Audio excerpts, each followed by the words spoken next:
This is part 2 of my AncestryDNA journey. Hi guys, Airbow Gypsy Heart here. I have been asked to do a Q&A about my AncestryDNA journey.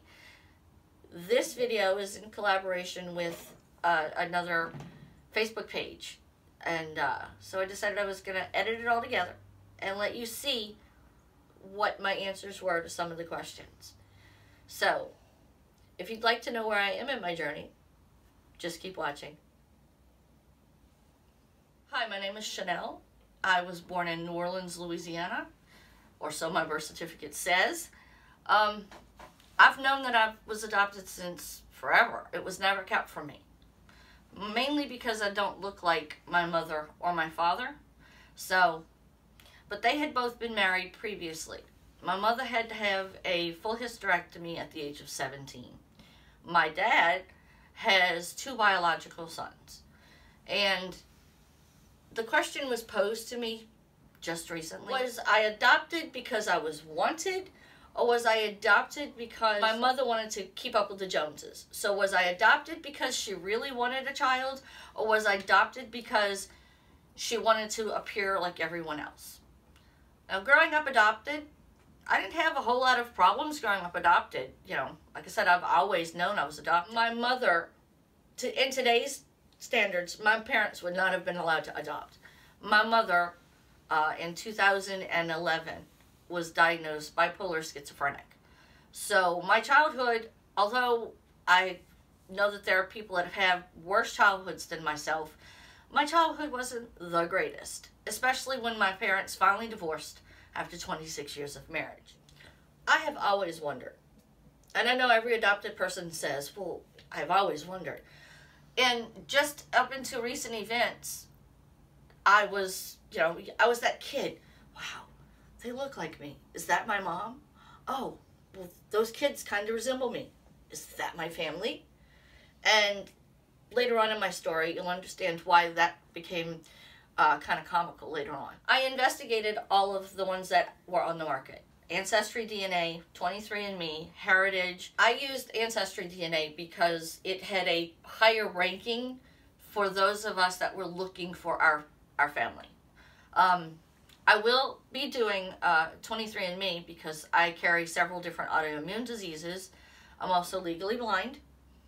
I was born with glaucoma. And these things didn't bother me as a kid.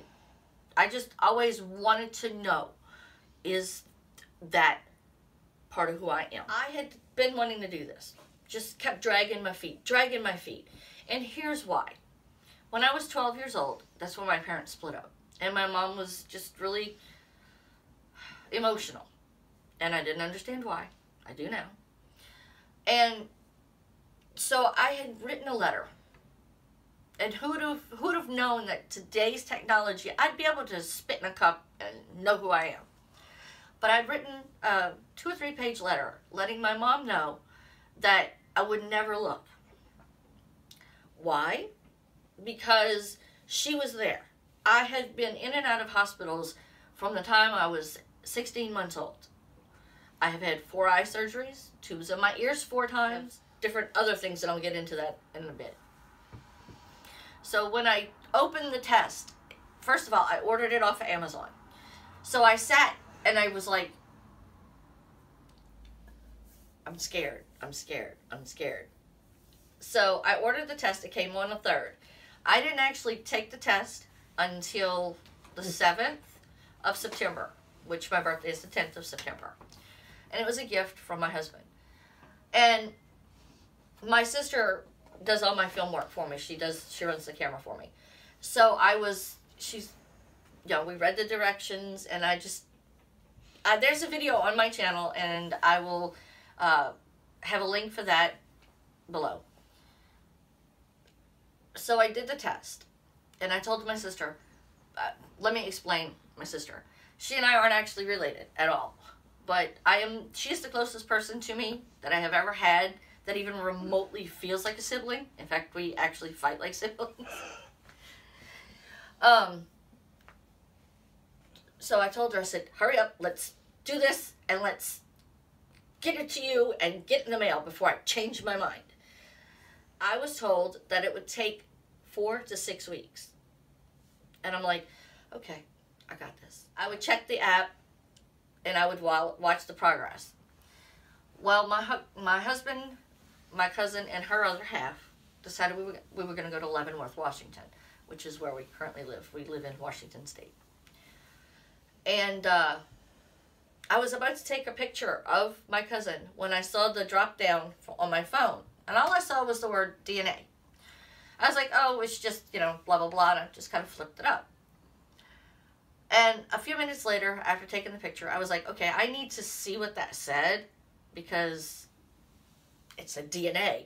So I started to tremble and just shake. I don't know if it was because I was nervous or because I was excited. I can't really explain the things going on inside me. It just was anticipation. It was just, yeah. My husband had me sit down on the bench, and I opened up the email, and it said, your results are in. That was, my results were mailed on the 7th of September.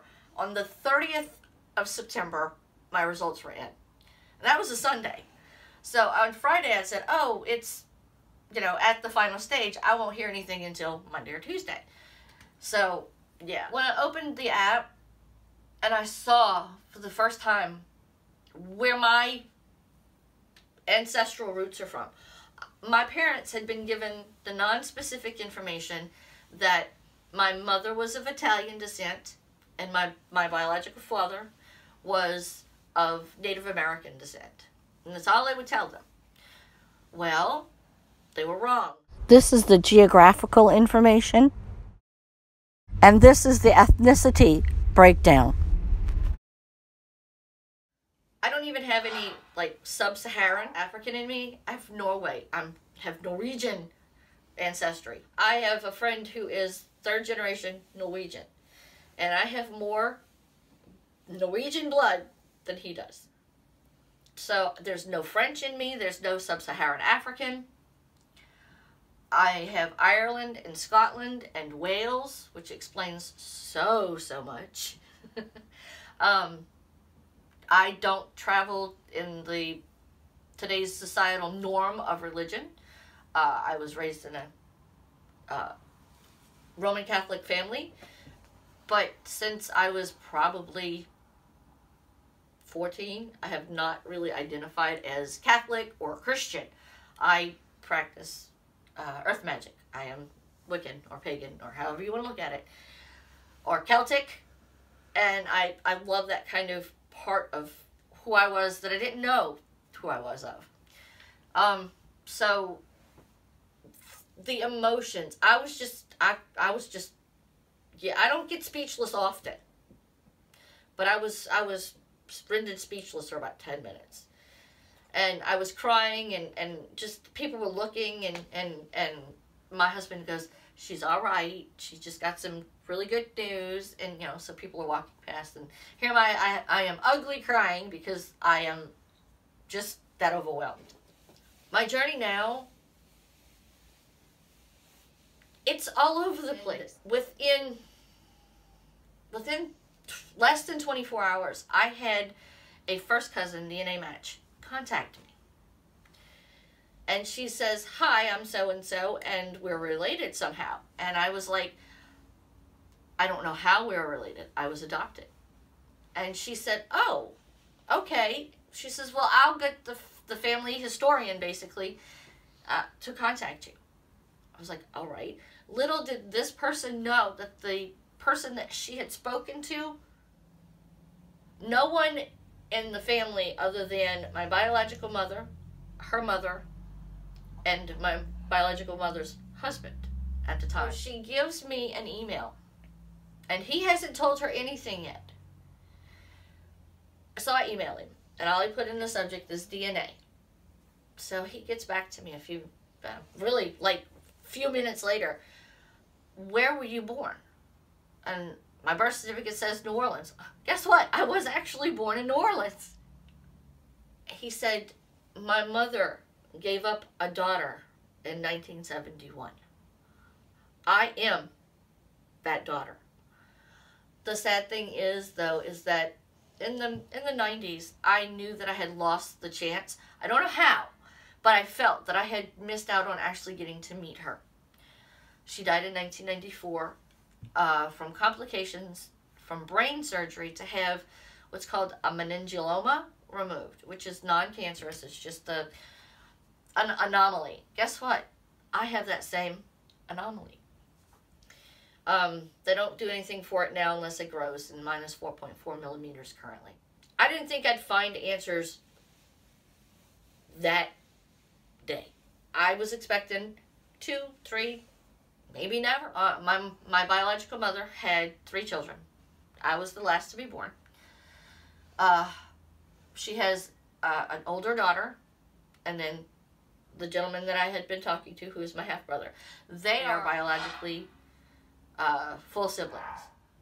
Then I get a message from another person on DNA, AncestryDNA. How are we related? And I was like, I don't know. She goes, well, how do you not know? Oh, I'm adopted. So there was another gentleman who was a second cousin match to me on the DNA profile. Well, I tried contacting him, and he never got back to me. So I looked him up on, of course, Facebook. Found his daughter. And I messaged her and I said, you don't know me, but who I believe is your father is my second cousin, and I don't know how we're connected. And she said, well, my dad travels a lot, so I'll pass on the message. And he got back to me within 30 minutes. We have deduced that my grandmother, my paternal grandmother, and this gentleman were cousins. So I start digging a little deeper. I get back to the lady who asked, how are we related? And I said, okay, this is my story. So I explained, just like I'm explaining to you. And I said, but there's another gentleman that has an extensive DNA profile. That he's got an extensive tree. So we started kind of picking apart time frame, etc. My biological father, unfortunately, is also deceased. He died in 1987 at the age of 37. We can only assume that it was some sort of accident because no one remembers him being ill. Everybody knows him or knows of him, but there are no photos that anybody's been able to find. My advice is don't be afraid.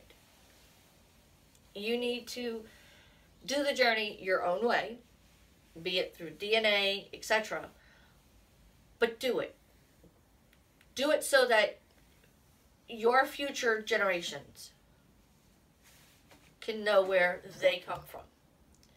My kids are 26 and 22. They're not the only people that are biologically related to me now. The only people that are biologically related to me now. I had looked all of my life in here. The what ifs. Here's a little tail end of my story. My biological mother and her husband and their children lived less than 20 minutes from me at any given point up until the year I turned 17. Then I met my first husband, and we would go to visit his family in northern Mississippi. We were out to eat one afternoon at the restaurant at the beginning of their road, and my then boyfriend, now ex-husband, his cousin says, wow, you guys could be related. And they had no idea that I was adopted. Nobody knew. And I was just like, yeah, we kind of do look like each other. You know, and that's all I said. I didn't elaborate. So after talking to my half-sibling, my half-brother, I had actually met her that day when that cousin on my ex-husband's side of the family said, you guys could be related. Cosmic or what, I don't really know, but she worked up the road from where my ex-husband grew up. Who would have thought that we had actually met one another? So after this stuff, trying to find out who my biological father is, it was learned that there is a link with him and my adoptive mother's family. So I'd wondered almost all my life, because I always felt that she wasn't telling me something. Mom, do you know who they are? No. My dad never talked about it. I was his unconditionally. I was hers unconditionally. But he lived at the time about 5 minutes from where I grew up. So I was talking to other people that have done this type of journey, and they said that it is extremely rare for both biological parents to live that close to an adopted child. So, you never know who you're talking to in the grocery store. Just do it. Take the journey. There's going to be some bumps. It's going to be a lot of bumps. But take it. I don't regret it if it's important to you. Follow your journey. Again, my name is Chanel, and I appreciate you watching this video. There'll be a link in the description where you can watch me follow my journey even further. We are going to Mississippi this spring, that I can meet biological family. I'll be able to see where my biological mother is buried. I'll get to see where my maternal grandmother is buried, and my paternal grandmother and grandfather are buried. I'll be making vlogs explaining my journey a little bit further.